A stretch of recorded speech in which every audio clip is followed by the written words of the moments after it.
When doing some research into successful business owners, I discovered that one of your pain points is lack of financial expertise, while one of your needs is reliable financial information.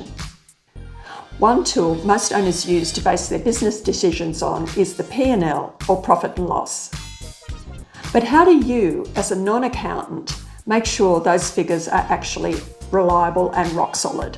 In today's video, I'll show you how to easily make sure those profit and loss reports are accurate.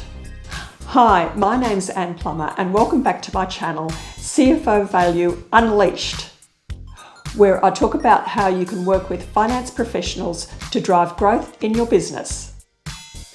Let's get started. Three main reports business owners usually are concerned with are the balance sheet, the cash flow, or the profit and loss, also called the income statement. So today we're going to talk about the profit and loss and some checks you can do to make sure that the figures are actually correct. Just quickly going over the profit and loss. So the profit and loss is over any period of time that you like or need, but typically it'll be over a month, a quarter, or a year. The first section is revenue. That's money coming in from sales of your goods and services. The next section is COGS, or cost of goods sold. And cost of goods sold are expenses, direct costs relating to the production of the goods and services that you sell. What goes into making that good or service. And so we take the revenue and minus the cost of goods sold, and that gives us the gross profit. And you can then have some other income, maybe bank interest. So on the next section are all the other expenses, and they're expenses such as rent, wages, and marketing that are not directly related to the delivery of a product or service. We take the gross profit plus the other income less these expenses, and that gives us the net profit, which is also referred to as the bottom line. To check whether everything's been posted correctly, or most things have been posted correctly, first of all, sign into your software. So here is the demo company. All the data that you see in this video is sample data. It's not from a real company. We're going to generate a profit and loss report. So come up to accounting and then go to reports. And then in the search bar, start to type profit and loss, and then you'll see it pop up underneath, and just select. Once the report's generated, you may want to change the dates. So just come up here, change to the appropriate date, and hit update. And here's the profit and loss. Now, by itself, that's not actually terribly useful as to try to easily track down problems in the postings. Save for this figure here in trading income for sales. You can see, if you look down at your expenses, that they're very modest expenses. And so this is a very, very big sale for such a modest company. Now, this could be correct, or has someone added a couple of zeros accidentally to the sales figure? To spot whether there's actually a problem with these figures, we're going to compare the last 3 months, and then it makes it much easier to spot any potential errors. So just come up here, click on this, and we're going to just compare the last 3 months and hit update. Now we can see some trends and patterns with the figures. And we're just looking for big items that might be a problem, or the systematic errors that have crept into the figures. You don't have time to drill down on everything, but I'm going to show you how to drill down so that you can easily check out any potential problems. The first one we're going to look at is down here with rent. Now, rent is pretty regular for most businesses. So coming along here, we can see rent's been paid for October, November and December, and suddenly there's nothing here. So that's, we'll just have a little look and see if there might be another clue. What I might look for then is some other figure that looks odd. Coming to office expenses, they've been very modest for the prior 3 months, but suddenly there's been a lot of money spent on office expenses.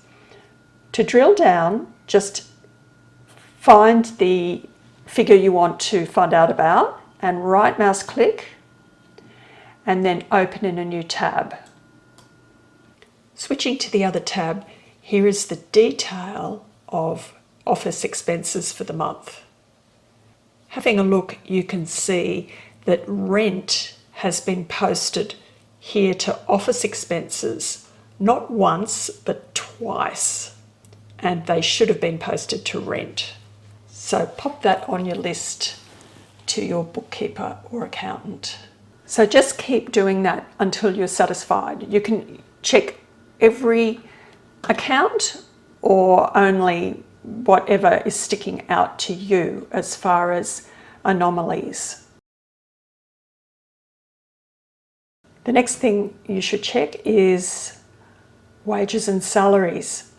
And looking down here, it started off, maybe the business just started in October, so quite a small payroll, then 13,400, and then suddenly it's dropped down again, and you know that you haven't been laying people off.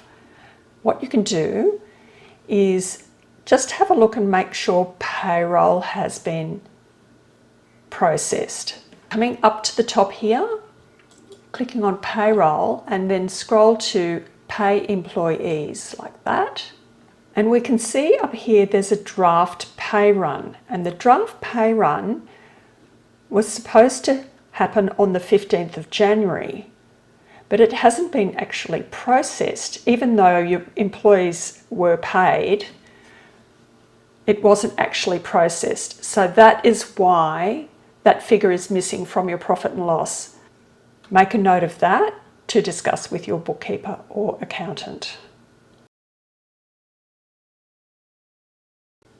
Here's another check you should do. In your monthly profit and loss, we're going to look at tracking categories. In Xero, they're called tracking categories. They're called different things in different software. So we're going to select all and hit apply. Tracking categories are an incredibly flexible and useful tool, and you've got lots of options on setup as to whether you want your figures divided up at all. But if you do, you can have it in different profit centres, be it different shops or different products or different regions. Now, what we want to make sure is that everything's assigned to their correct spot in the tracking categories. So just hit apply and update. And you'll see the figures on the profit and loss for January have been, we can see what has been assigned to the different geographical regions. And then this column here is the unassigned. And this is what needs to be checked, because you've got a big sale here and we don't know where it came from, whether it came from north, south or east. And if you drill down on that, so right click on the unassigned amount and open it in a new tab, you can see there's quite a few sales that have not been assigned to a region, especially this big one here. that has to go onto the list to be discussed with the bookkeeper or accountant. In summary, here's a checklist you can use of everything we spoke about today. Firstly, you can compare months or quarters or years, going back as long as you like, to be able to spot any anomalies. You can drill down on any figure that you want to find out and just ensure that everything's been posted to the correct account. Don't forget to check that payroll has been run in the period that you're looking at.